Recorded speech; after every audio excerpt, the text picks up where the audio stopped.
Hola, bienvenidos a la tarde de NTN 24, el canal de las Américas. Soy Idania Chirinos. Como siempre, un gusto y un compromiso acompañarles cada día.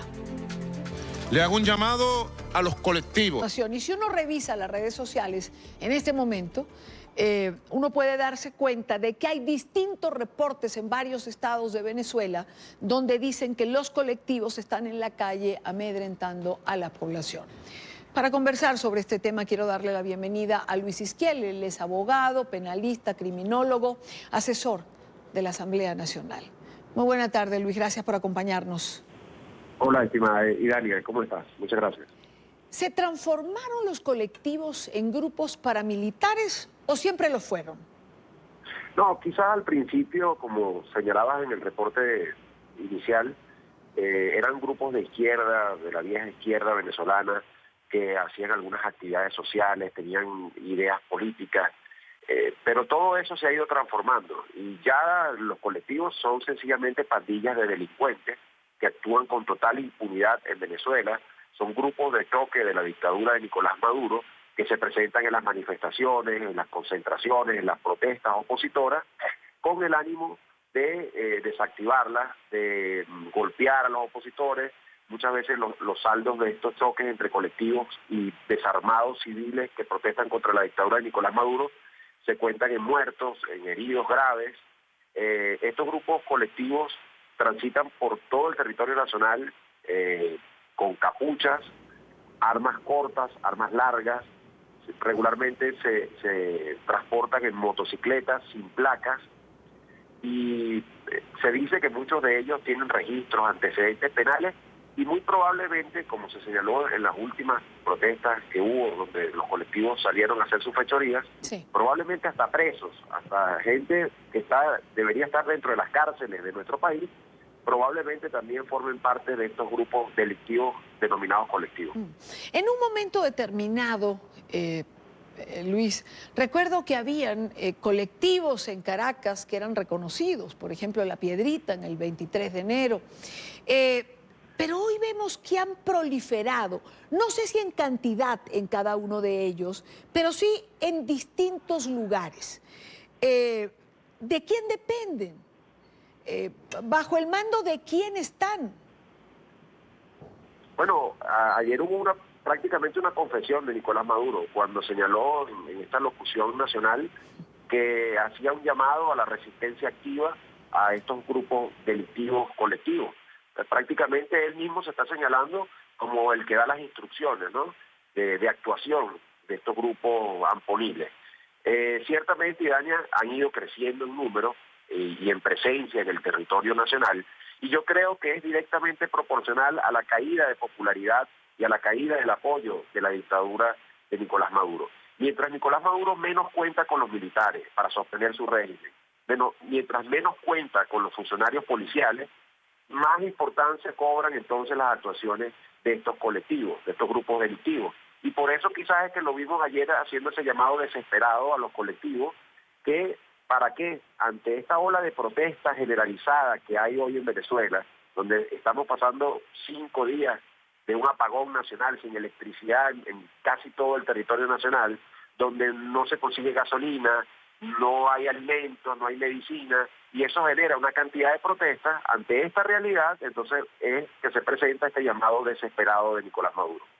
Ahora, han crecido en territorio nacional, eso que estás mencionando. Hoy los vemos en Carabobo, en el estado Zulia, en Maracay, en distintas ciudades del país.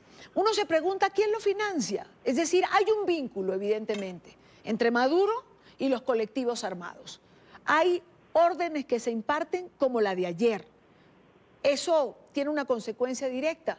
Uno va a las redes sociales, como estaba comentando, y puedes ver que en distintas ciudades del país los colectivos están en la calle. ¿Quién los paga?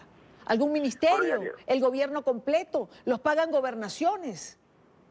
Mira, que hay que recordar que en Venezuela vivimos bajo un régimen dictatorial y es muy difícil acceder a la información oficial.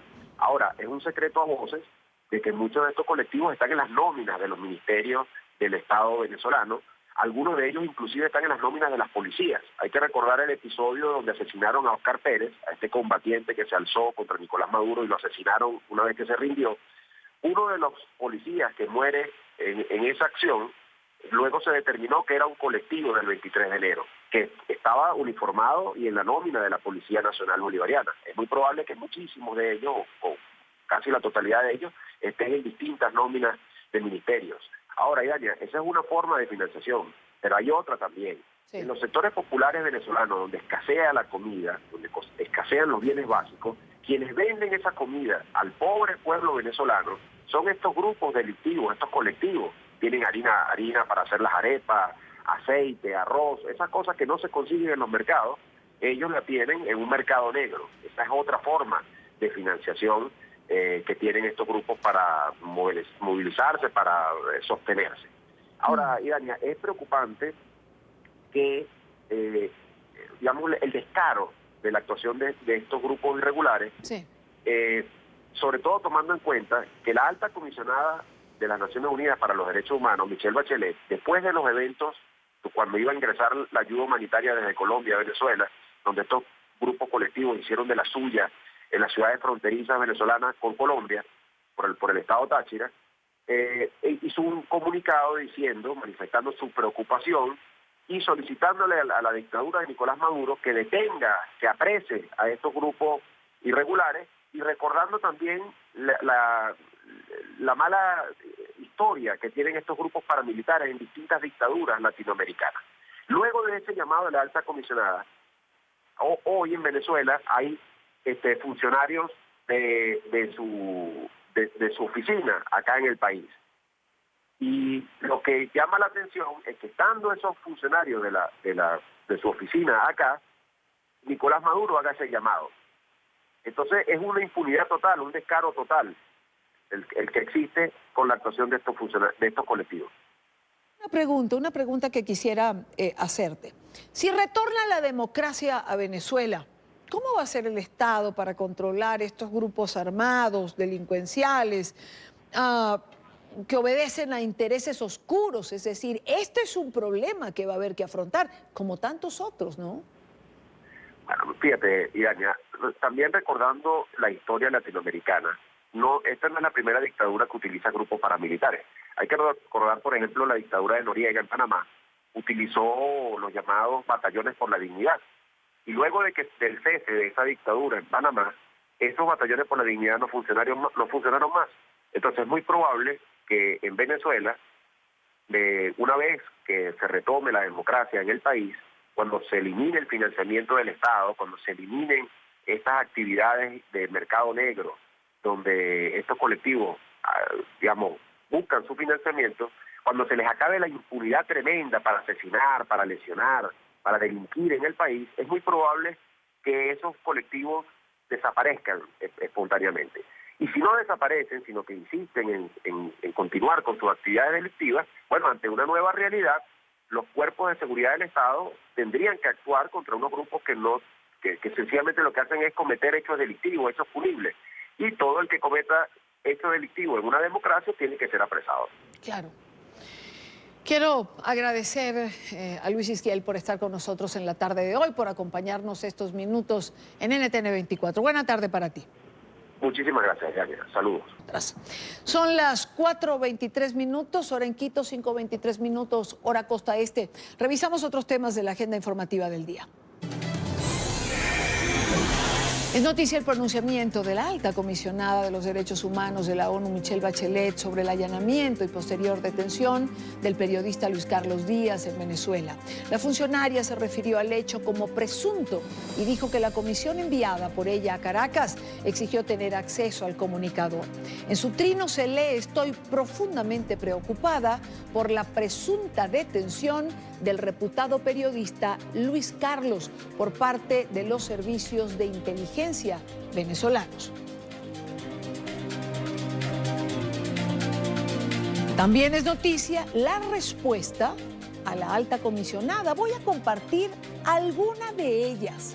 Esta de Argelia Ríos, periodista y articulista Escribió en su cuenta de Twitter: nada espero de usted, señora Bachelet. Su largo silencio ante el caso venezolano describe su indolencia y la de sus camaradas. El mundo seguirá en este despeñadero mientras la política siga siendo un refugio para rufianes que relativizan el mal en beneficio de sus propias tribus.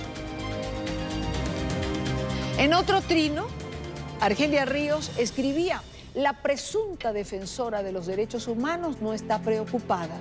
Si lo estuviera, no hablaría de la presunta detención de Luis Carlos. Pone en duda la comisión de esta inmensa arbitrariedad. Es noticia el ministro de Asuntos Exteriores español, Josep Borrell, quien aseguró que Estados Unidos le planteó a España que acogiera a chavistas que desertaran del régimen de Maduro. Este es un informe de Marcelo Moncayo, periodista NTN 24 en Madrid. Marcelo.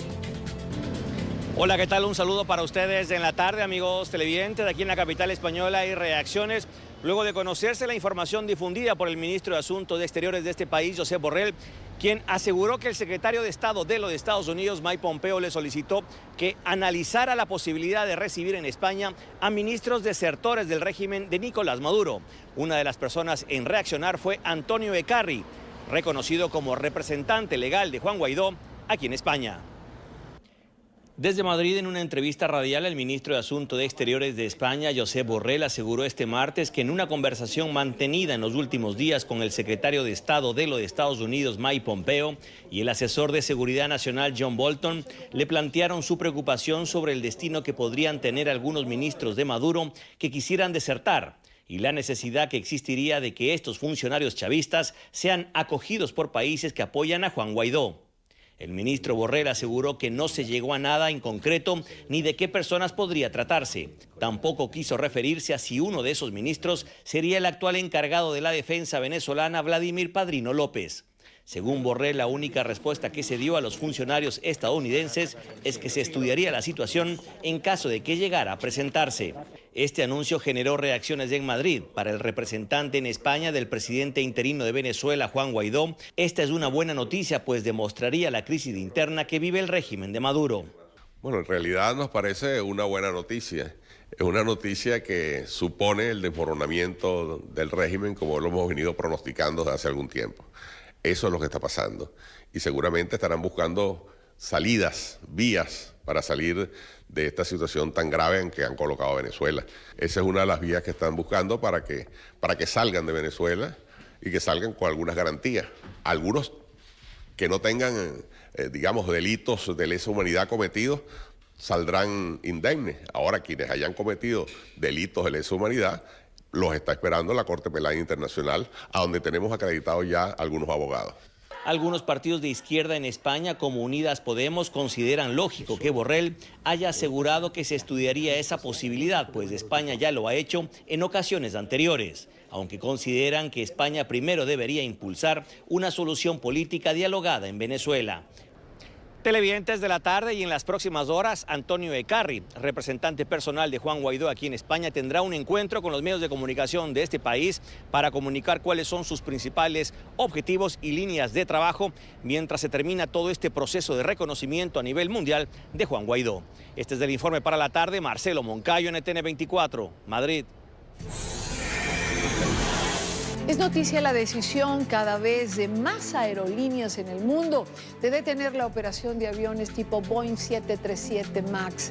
Autoridades de aviación en Reino Unido, China, Indonesia, Corea del Sur, Mongolia, Australia, México y Argentina han dado la orden de dejar en tierra sus aparatos de este tipo. Se trata de una medida de precaución tras la caída el pasado domingo del Boeing 737 MAX 8 de Ethiopian Airlines, que dejó 157 muertos. Estados Unidos, país donde nació la compañía Boeing, aún no fue tan restrictiva, aunque sí anunció que ordenará modificaciones en estas aeronaves. Por su parte, la compañía Boeing, fabricante de estos aparatos, ha perdido en 2 días $25.000 millones en el mercado bursátil. Es noticia Brasil, donde al menos 12 personas murieron tras un fuerte temporal en la región metropolitana de Sao Paulo. Los servicios de emergencia recibieron más de 70 llamadas durante el domingo relacionadas con inundaciones, derrumbes y caídas de árboles. Varios barrios amanecieron cubiertos de agua luego de que ríos cercanos se desbordaran. Equipos de emergencia tuvieron que usar balsas inflables para rescatar a quienes quedaron atrapados. Es noticia el inicio del juicio contra el expresidente Ricardo Martinelli, quien es acusado de escuchas ilegales y de peculado. La sesión comenzó con un debate sobre la validez de una incapacidad médica psiquiátrica que fue presentada a última hora por la defensa del exmandatario y que fue emitida por un médico particular. El fiscal del caso pidió que dicha incapacidad sea verificada por el Instituto de Medicina Legal, pues considera que despierta suspicacias. Martinelli, de 67 años, llegó temprano, escoltado por un fuerte dispositivo de seguridad a los juzgados ordinarios y fue introducido por una puerta trasera, lejos de los periodistas. La Fiscalía ha pedido hasta 21 años de cárcel para el político que dirigió las riendas de Panamá entre 2009 y 2014. Es noticia la segunda derrota en el Congreso británico para la primera ministra Theresa May. Esta tarde, con 391 votos en contra del acuerdo que la premier alcanzó con Bruselas, se desvaneció la posibilidad de materializar una salida consensuada del Reino Unido de la Unión Europea. Así se han cerrado los caminos. Este rechazo acelera el paso hacia un Brexit sin acuerdo, una posibilidad que los diputados decidirán en votación el día de mañana. De no salir adelante esta opción, el jueves se votará en la Cámara un aplazamiento del retiro del Reino Unido del bloque, previsto para el 29 de marzo. Señor presidente, yo lamento profundamente la decisión que esta Cámara ha tomado esta noche. Yo continúo creyendo que el mejor resultado es que el Reino Unido salga de la Unión Europea con un acuerdo y que el acuerdo que hemos negociado es el mejor y el único disponible. Pero, señor presidente, me gustaría decirle brevemente cómo va a proceder el gobierno. Hace 2 semanas hice una serie de compromisos desde aquí mismo, señalando los pasos que tomaríamos si eso ocurría. Yo mantengo esos compromisos completamente, así que presentaremos una moción para un debate mañana para que la Cámara decida si apoya irse de la Unión Europea sin un acuerdo el 29 de marzo. Con esto hacemos la primera pausa en la tarde de hoy cuando son las 5:31 minutos en la costa este de los Estados Unidos. En pantalla, nuestras cuentas en Twitter, siempre con información en tiempo real.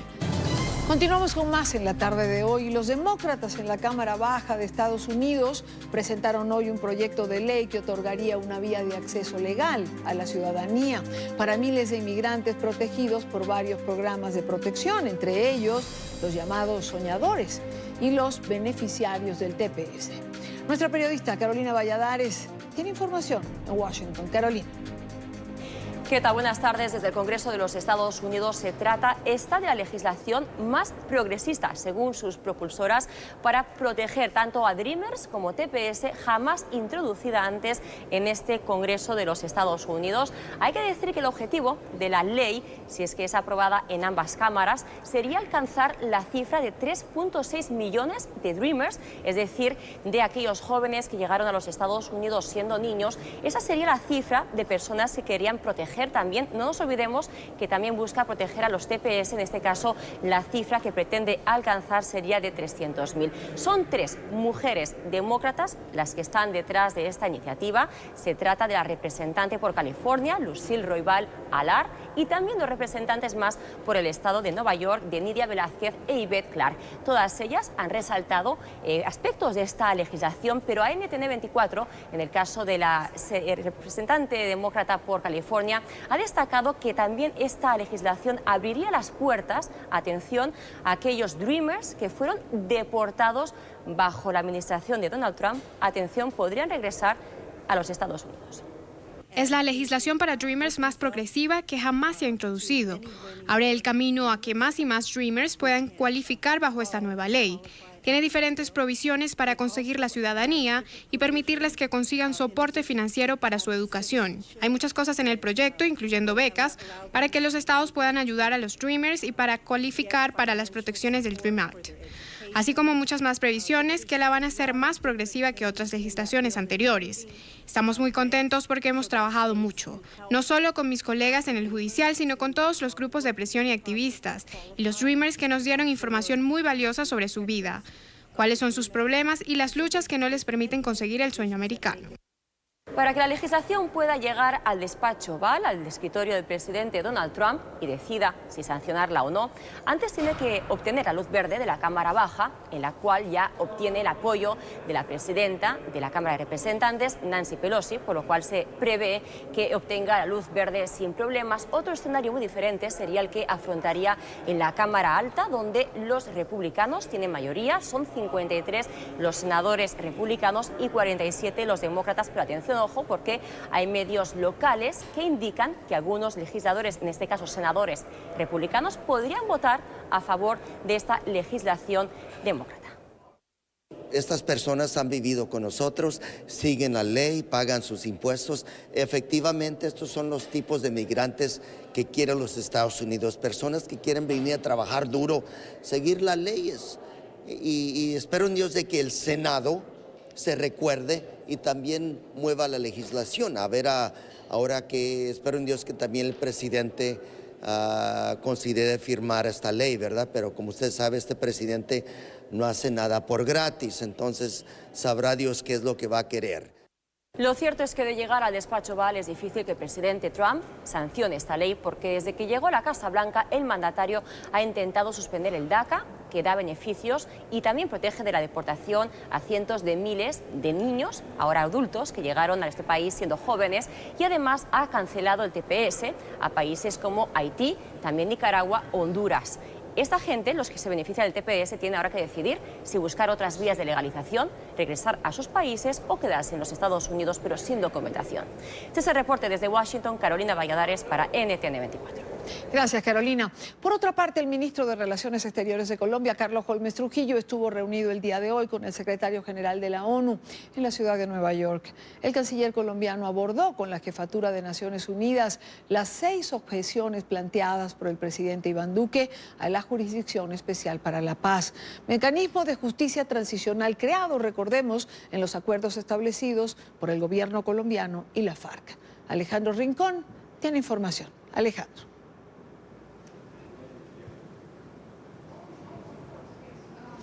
Hola, Idania, televidentes de la tarde. De acuerdo con el jefe de la diplomacia colombiana, el objetivo central de este encuentro bilateral fue debatir y establecer un diálogo con la jefatura de Naciones Unidas a propósito de esta propuesta o de esta objeción planteada por el Palacio de Nariño a la Jurisdicción Especial para la Paz. El canciller colombiano precisó que durante este encuentro bilateral tuvo la oportunidad de explicar con precisiones y con detalles todas y cada una de las 6 objeciones planteadas por el presidente Iván Duque. Tras este encuentro, el Canal de las Américas le preguntó directamente al canciller de qué forma había recibido la jefatura de la ONU estas objeciones planteadas por el gobierno de Iván Duque, y esta fue la respuesta. Interés, con mucho cuidado, con particular atención. Fue una reunión prolongada, me permitió explicarle en detalle las 6 objeciones, el contexto en el cual esas objeciones se hicieron, y además tuve oportunidad de señalarle la importancia que le atribuye el presidente Duque a este momento, que considera una oportunidad única para construir un gran consenso institucional alrededor de la justicia transicional. Lo invité además, en su condición de secretario general, a que contribuya a la construcción de ese consenso institucional alrededor de la justicia transicional en Colombia. Esa perspectiva del jefe de la diplomacia colombiana era sumamente importante, dado que hasta el momento el organismo internacional ha respaldado todo el proceso de paz establecido por el entonces gobierno colombiano en manos de Juan Manuel Santos y las FARC. todo incluyendo la fase en la que avanza ahora este proceso, que es la de la implementación de esos acuerdos establecidos entre ambas partes. La implementación, por supuesto, incluye todo el esquema de la justicia transicional, cuya implementación todavía no arranca justo a raíz de estas objeciones planteadas por el presidente Iván Duque. Anticipadamente a esta sesión también, el Canal de las Américas consultaba directamente la perspectiva de la Secretaría General y de su portavoz sobre la visión que se tiene a raíz de las objeciones presentadas, y este fue el mensaje que entregó la Secretaría General sobre el asunto. Tengo una pregunta sobre Colombia. El presidente Iván Duque anunció su objeción a 6 párrafos de el marco de la Justicia Especial para la Paz, y que fue acordado con las FARC y el gobierno de Colombia. Y después un grupo de personalidades y expertos enviaron una carta al secretario general pidiendo reacciones sobre qué significa para el proceso de paz en ese país. ¿Ha visto usted esa carta? El secretario general recibió la carta esta mañana y responderé cuando tenga más información al respecto. Bueno, pues a raíz de estas dos posiciones está por verse de qué forma la administración Duque puede avanzar en este diálogo que se ha abierto con el objetivo de que el organismo internacional pueda avanzar o no en lo que el gobierno de Iván Duque pretende como la implementación de una serie de modificaciones a todo el esquema de justicia transicional, y parte de ello justo pasa por esta conversación que ha tenido lugar en la tarde de este martes. La jefatura de la diplomacia colombiana lo que busca es que Naciones Unidas siga siendo un aliado de todo el proceso de paz, pero eso sí, con las reservas expresadas ya por la administración Duque. En declaraciones adicionales, el canciller colombiano precisamente se expresaba en este sentido, asegurando que parte de ese diálogo fue una invitación directa al secretario general de la ONU para que también contribuya y aporte a futuro para que todo el esquema de justicia transicional realmente se acomode a los lineamientos que pretende poner la administración Duque, y sobre todo para que, de acuerdo con el gobierno colombiano, logre fortalecerse todo este esquema de la justicia transicional, conocida como la Jurisdicción Especial para la Paz. Es la información que tenemos para ustedes por ahora. Continúen con más en la tarde.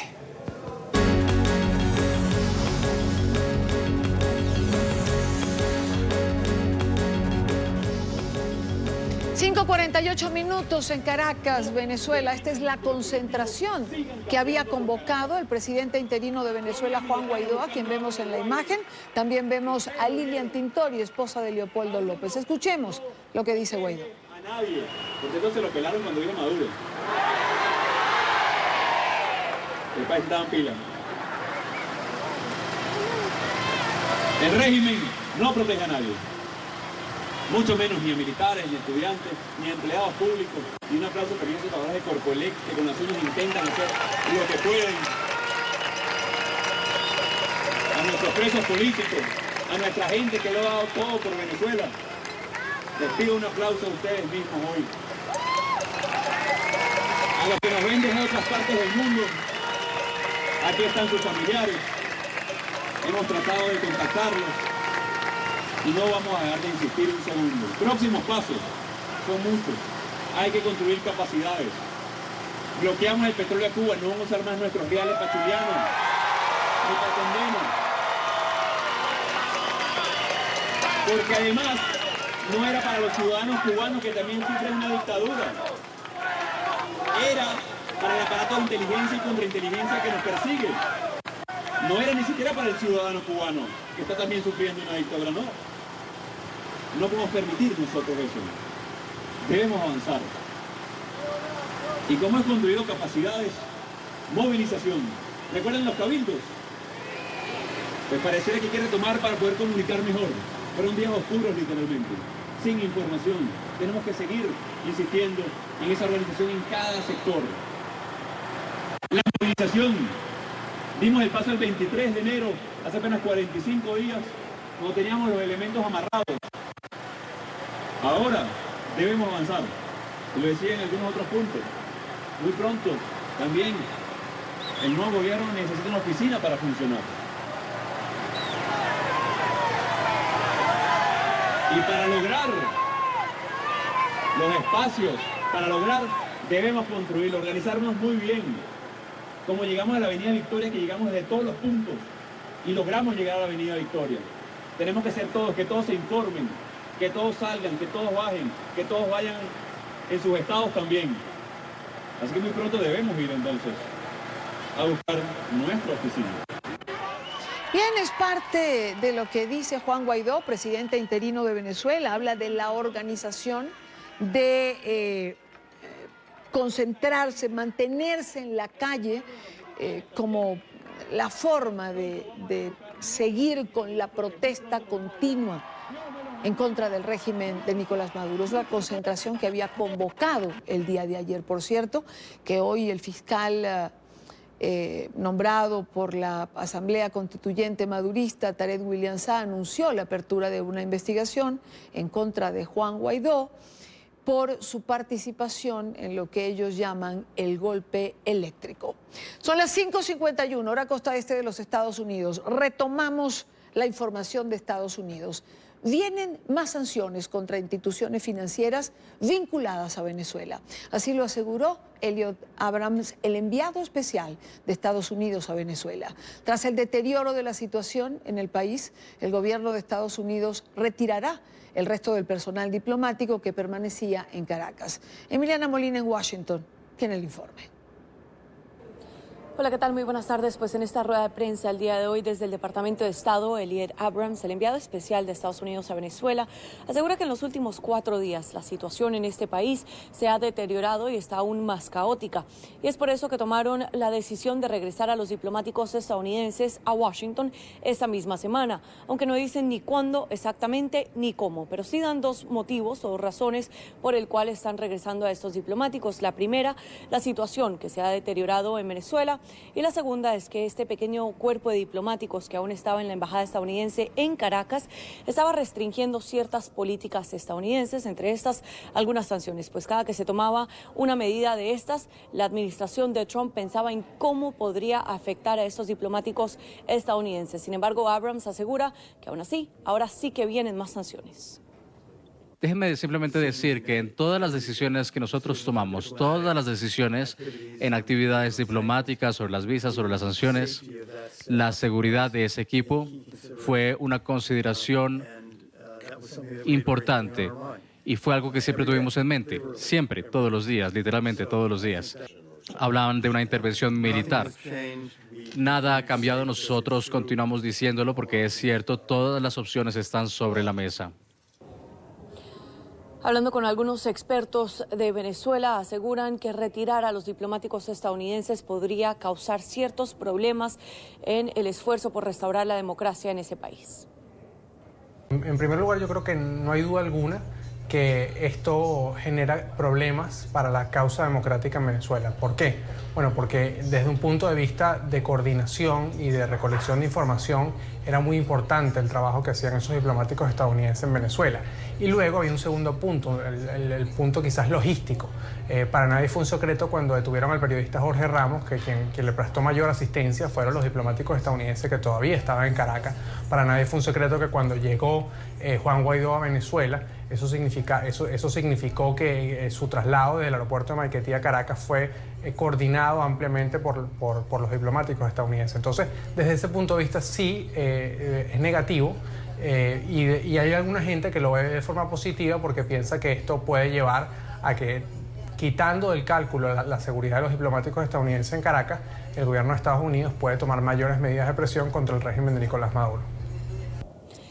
Abrams reiteró en al menos 3 ocasiones el día de hoy que todas las opciones continúan sobre la mesa.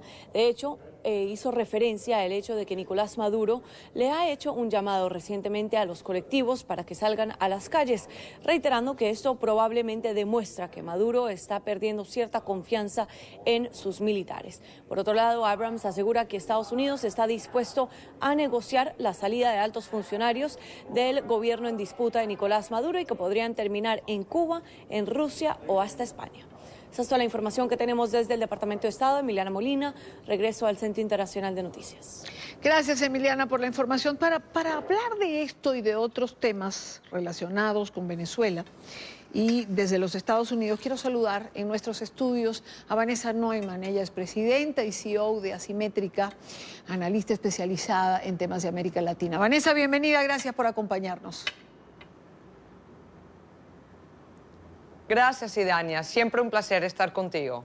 Igual para nosotros tenerte. Vanessa, comencemos por este anuncio que llega el día de ayer y que se refiere al retiro de los diplomáticos que quedaban de los Estados Unidos en Venezuela. ¿Qué lectura tiene este retiro? Es decir, hay quien hoy se siente un poco preocupado, hay quien se siente bien porque piensa que esto puede indicar que acciones posteriores vendrán. ¿Qué lectura le da a Vanessa Neumann a esto? Bueno, yo creo que sería un error tratar de combinar dos cosas que realmente no combinan. En todos los países y todos los departamentos, el equivalente del Departamento de Estado, sí. Australia tiene lo mismo, algo que se llama DFAT. Tú siempre tienes una sección de seguridad de embajadores, sí. Y de consulados. Y ellos normalmente son gente que son exmilitares o exinteligencia y ellos hacen el asesoramiento de la protección de su personal.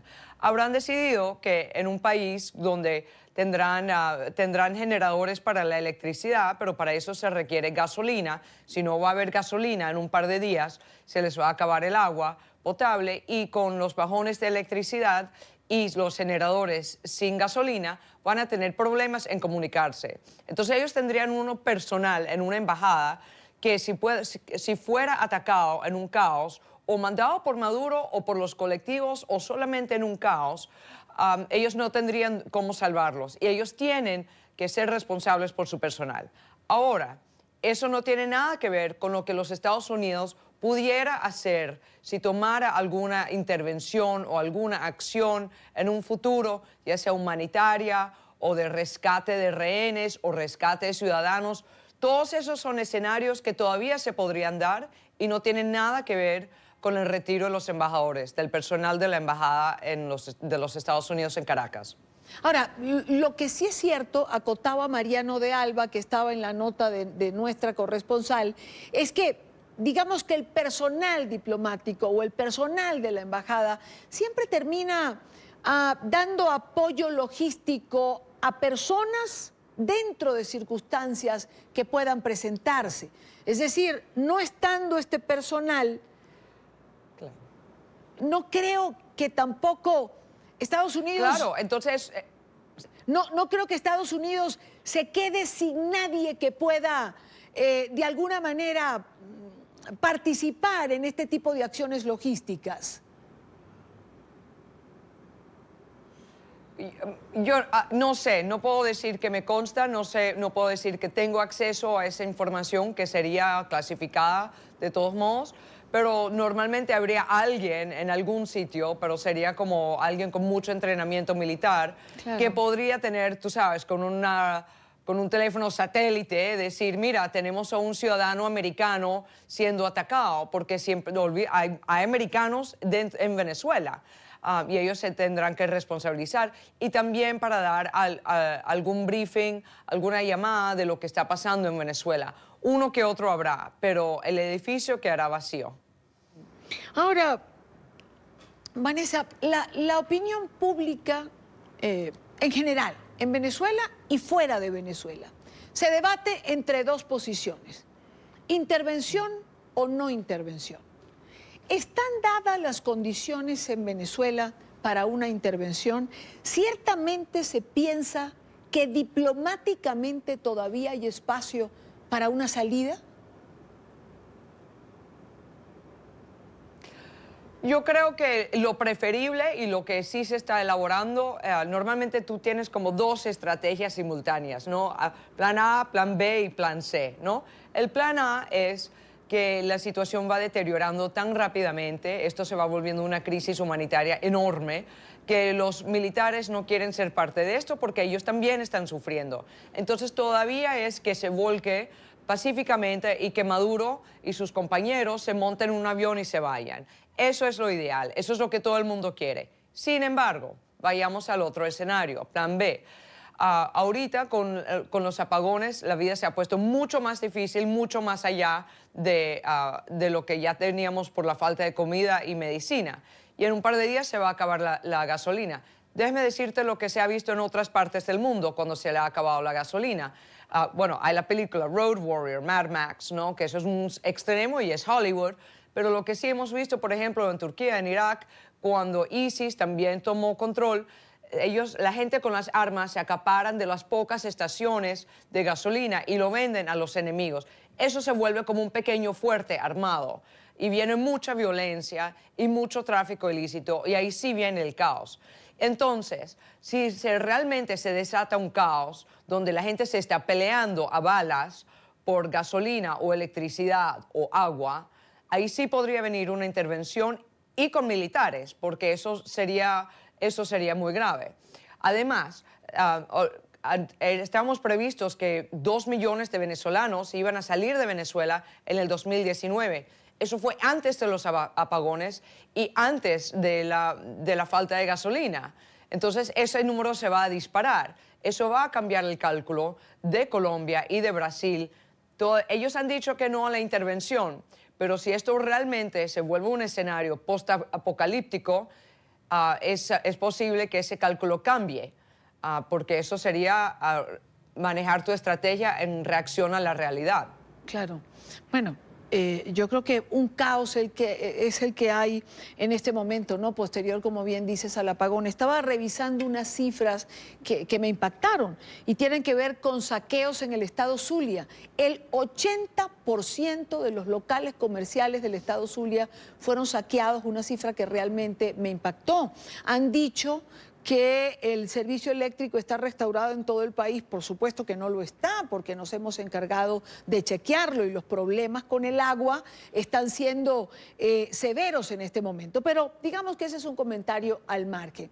Vanessa, para una intervención, en el caso de que sea planteada, se requiere una aprobación y entiendo que tendrían que estar de acuerdo ambos partidos. Allí hay una diferencia. Demócratas y republicanos están de acuerdo en que hay una crisis en Venezuela y trabajan para dar alternativas, pero los republicanos en relación a eso pueden tener una posición y los demócratas otra. Correcto. Correcto. Entonces, eso es algo que es interesante porque Venezuela es realmente uno de los pocos temas en Washington, D.C. bipartidarios hoy en día, que los Estados Unidos está muy polarizado políticamente, pero si no están de acuerdo que sea una intervención o no. Hay dos escenarios, uno que los vecinos realmente lo pidan o que el gobierno interino de Juan Guaidó diga que él lo pida, diciendo que tienen que restaurarlo y que lo necesitan por ayuda humanitaria, para abrir los caminos a la ayuda humanitaria y para prevenir una masacre o una hambruna, porque tenemos 18.7 millones de venezolanos adelgazando rápidamente. Eso es una hambruna masiva que viene por ahí. Entonces, si el gobierno de Juan Guaidó lo pidiera de apoyo internacional usando su legitimidad de gobierno y diciendo que necesita ayuda en restaurar control territorial, podría ser.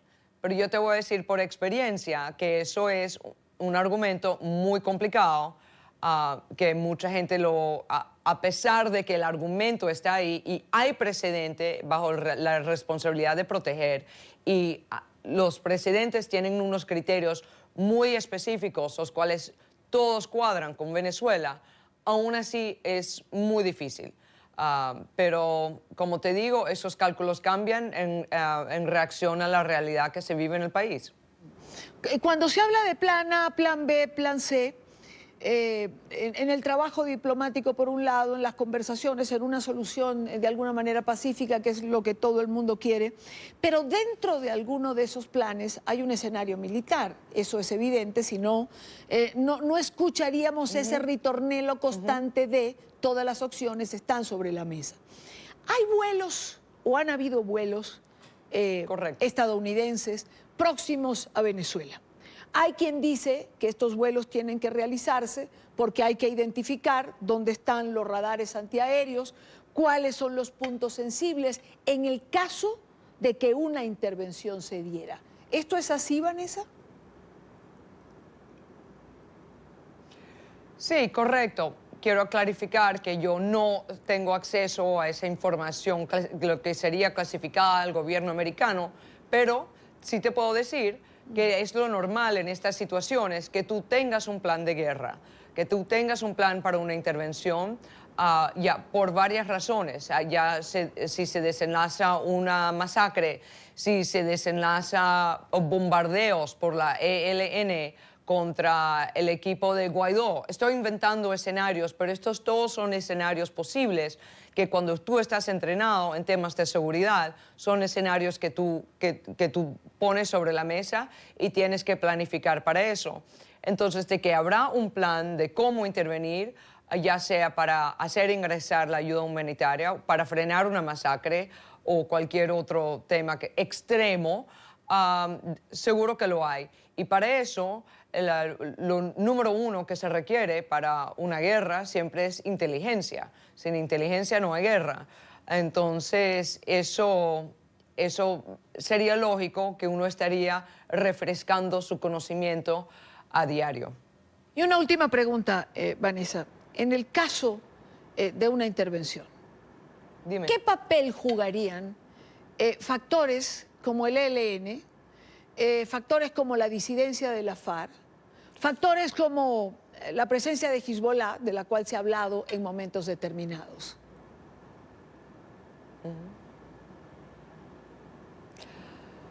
Bueno, muy crítico, porque francamente ellos están muy entrenados, obviamente, son grupos terroristas, saben usar técnicas terroristas, que son esconderse dentro de una población civil, que son ataques estratégicos con bombardeos, carros bombas, sería lo normal, o bombas en el camino, lo que los americanos llaman IEDs. Todo esto son técnicas conocidas a la ELN, Hezbollah y las FARC. Y eso realmente podría ser un peligro para un personal, por ejemplo, americano o colombiano o brasileño. Y es una de las razones por las cuales no se quieren meter. Y siguen diciendo que no se quieren meter, porque tienes eso por un lado y por el otro lado los colectivos, que son unas pandillas armadas. Entonces estás como que peleando con varios enemigos a la vez, más las Fuerzas Armadas de los Estados Unidos. Es lo que llamamos un ambiente complejo. Y entonces eso es una de las razones por las cuales uno tendría que ver exactamente, tendría que tener una estrategia muy específica para rematar. Tú le querrás quitar su poder, por ejemplo, de comunicación, de comando y control y comunicación entre ellos para que no se te arme la tormenta perfecta y estés peleando con todos a la vez. Eso sería lo normal en estos escenarios. Vanessa Neumann, gracias por acompañarnos desde nuestros estudios en Washington. Buena tarde para ti.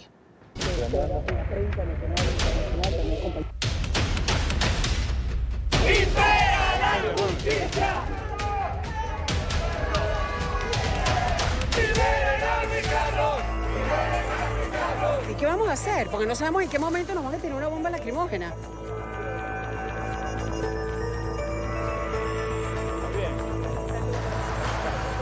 Ejercer periodismo en Venezuela es un acto de fe, es un acto de coraje, es un acto de precisión, de fuerza y de esfuerzo y de equipo.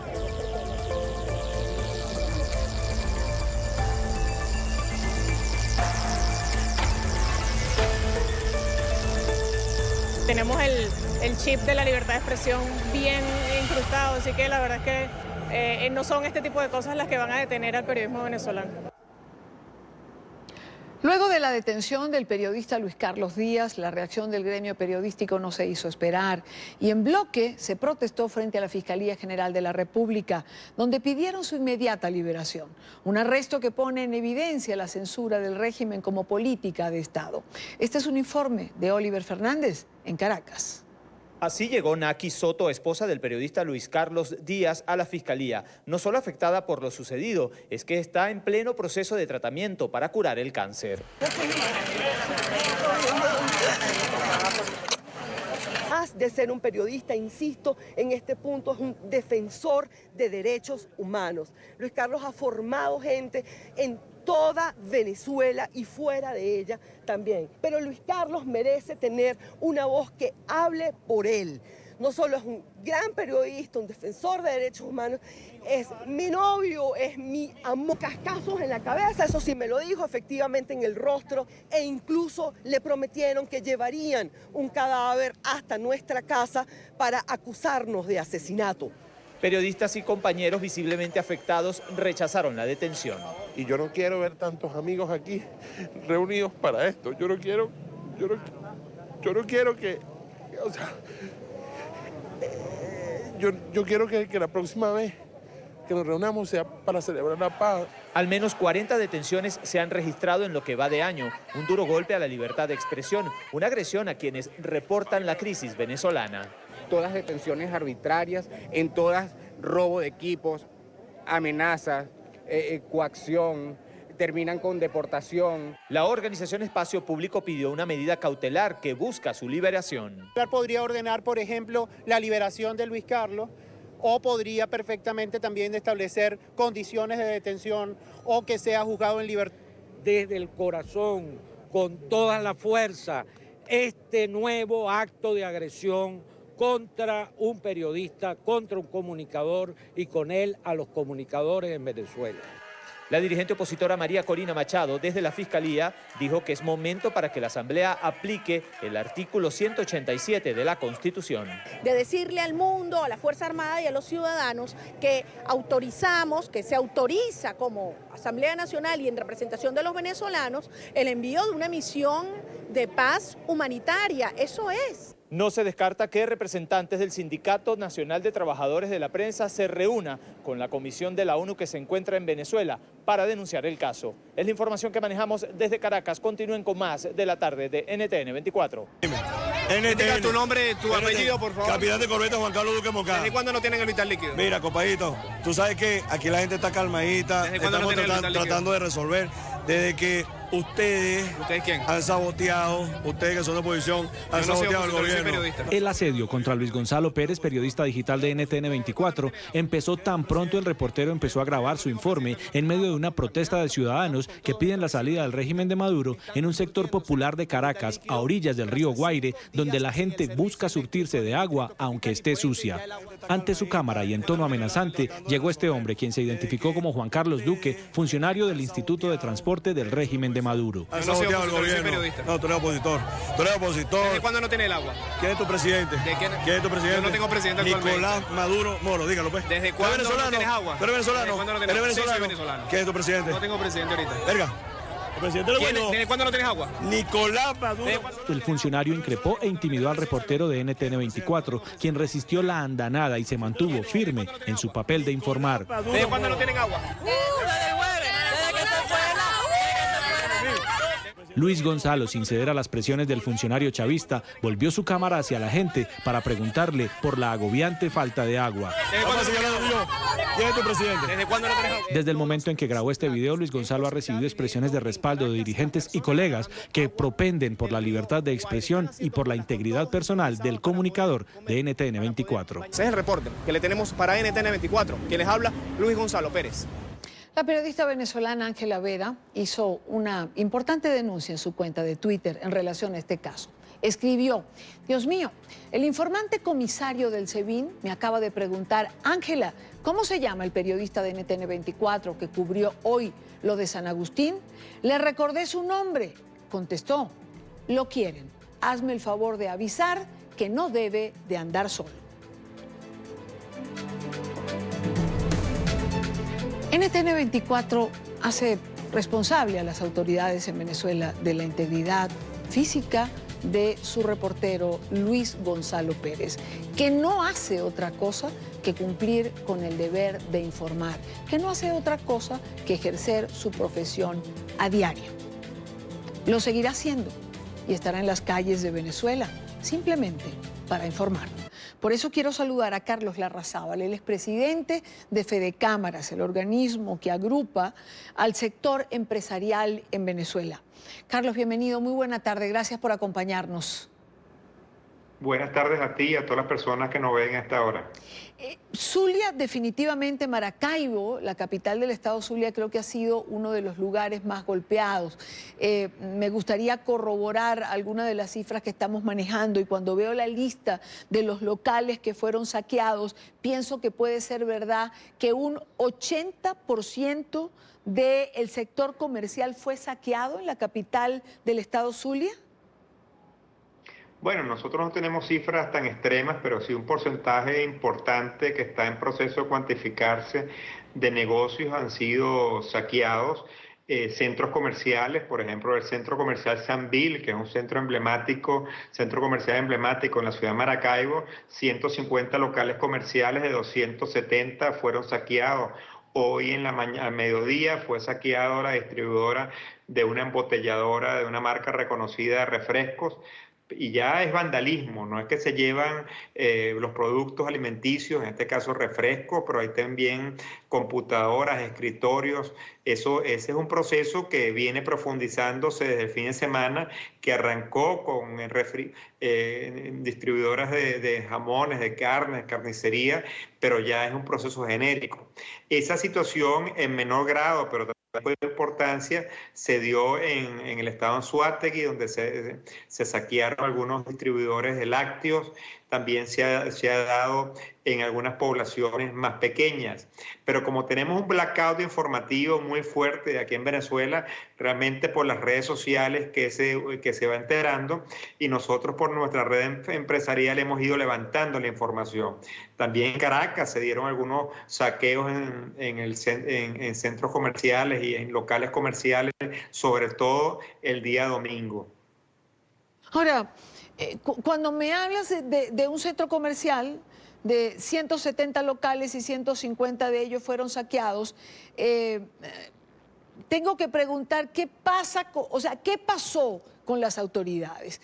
Porque uno entiende que se pueda saquear un local espontáneamente o en un momento determinado. Pero este número de la capital del estado Zulia, donde tengo familia y me dicen, esto quedó destruido, ¿qué pasó con las autoridades? ¿Cómo se permitió que llegara hasta estos extremos? Mira, las autoridades para nada han actuado. En algunos casos hay evidencia que mismos funcionarios públicos participaron de los saqueos. Y lo que uno vio, se está viendo por las redes sociales en la tarde de hoy, al gobernador con su tren ejecutivo rezando para que la paz regrese a la ciudad. Algo que realmente es insólito cuando ellos tienen el poder de la fuerza y son los que tienen que garantizar la seguridad pública. Nosotros durante el día en nuestra oficina en el estado Zulia, de Fedecámaras Zulia, hemos medido monitoreando y llevando la contabilidad de los daños, pero también haciendo un llamado a las autoridades para que cumplan con su deber constitucional de resguardar la propiedad privada que en estos momentos está siendo destruida. Y lo grave de esa situación es que cuando el tema eléctrico, si se mejora y Dios quiera que sea lo más pronto posible, vaya a tratar de normalizarse la cadena de suministro, nos vamos a encontrar con unos comercios destruidos, lo cual va a dificultar mucho más poder abastecer a la población del estado Zulia a la velocidad que ella va a requerir. Evidentemente, y Venezuela tuvo una experiencia en relación a esto, y fue cuando el Caracazo, cuando se produjeron saqueos impresionantes a lo largo y ancho de la geografía nacional. El desabastecimiento posterior es algo que podemos recordar con precisión. Nadie entiende que posterior a lo que es este momento de locura, quien sufre finalmente es la población. Porque, como bien señalas, al intentar actualizar la cadena de suministros, va a ser imposible. Aparte que habrá gente que quedará arruinada después de esto. Mira, efectivamente, con la gran diferencia de la época del Caracazo, que había un sector empresarial fuerte y sólido que hoy no existe. Hoy tenemos una cadena de abastecimiento totalmente debilitada, una cadena que viene, por cierto, en los últimos 10 días con muy poca actividad. Recordemos que en Venezuela el presidente, el señor Maduro, dio 2 días adicionales de carnaval, el jueves y el viernes previos a carnaval. Después eso dio casi una semana sin actividad económica y al día siguiente del miércoles de ceniza, el jueves vino el apagón. O sea que prácticamente llevamos ya para este miércoles 2 semanas con muy poco abastecimiento a los grandes centros de consumo. O sea que la capacidad de respuesta que hay para reponer esos canales comerciales va a ser mucho más limitada de lo que ya está bastante deteriorado el abastecimiento en el país. Carlos Larrazábal, presidente de Fedecámaras, ¿qué prevés para los próximos días? Es decir, hoy se ha dicho que el servicio eléctrico está prácticamente restituido en todo el país, sin embargo sabemos que no es verdad, porque lo hemos chequeado en varios estados. Pero después de esta cadena de eventos, el gran apagón, la falta de agua y esto que ha pasado en el sector comercial, ¿qué prevé Fedecámaras para los próximos días en Venezuela? Bueno, continuaremos viviendo días muy difíciles, como tú perfectamente estás indicando. La información que da el gobierno para nada es veraz y es clara. Una de las cosas que desde Fedecámara venimos reclamando fuertemente desde el día viernes es tener un parte técnico con escenarios de recuperación de la energía y no simplemente partes políticos que van tratando de justificar la realidad en teorías que nadie cree y técnicamente no son viables. Acá lo que falta es un gobierno serio que nos indique: tuvimos un accidente, se reconozca el accidente, eso va a tardar tantas horas en recuperarse y podemos entrar en un plan de racionamiento conocido. Ahorita no, ahorita estamos en una situación de ambigüedad, la luz llega, la luz se va. En Caracas hemos tenido más estabilidad en parte de la ciudad, la parte sur de la ciudad sigue sin energía, buena parte de ella. Pero en el estado Zulia, que volvió por algunas horas, se volvió a ir. En el estado Trujillo, que volvió por algunas horas, se volvió a ir. Y así estamos con una inestabilidad. Y ustedes podrán imaginar que no hay proceso productivo que se pueda garantizar sin una estabilidad en la energía eléctrica. Un país que tuvo el sistema de energía eléctrica más robusto de América Latina, ahorita estamos pasando por esta penuria que es insólita para un país que tiene hidroeléctricas y que tiene petróleo y que tiene gas, lo cual refleja el total colapso del modelo en una de las variantes más importantes, que es la energía. Evidentemente, una triste realidad. Carlos Larrazábal, el presidente de Fedecámaras, gracias por habernos acompañado estos minutos. Gracias a ustedes. Con eso llegamos a la final, o llegamos al final del programa de hoy, bueno, a la final de estas 2 horas. Recuerden seguirnos en nuestras cuentas en Twitter, también en Instagram. Les dejo las cuentas en pantalla. Les espero mañana, como siempre, a la misma hora, para compartir, debatir, analizar la agenda informativa del día, que evidentemente, en estas horas que corren, están ocupadas, buena parte de ella, por Venezuela. No solamente por lo que pasa ahí, sino por la noticia que Venezuela genera en otras partes del mundo. Buena tarde para todos.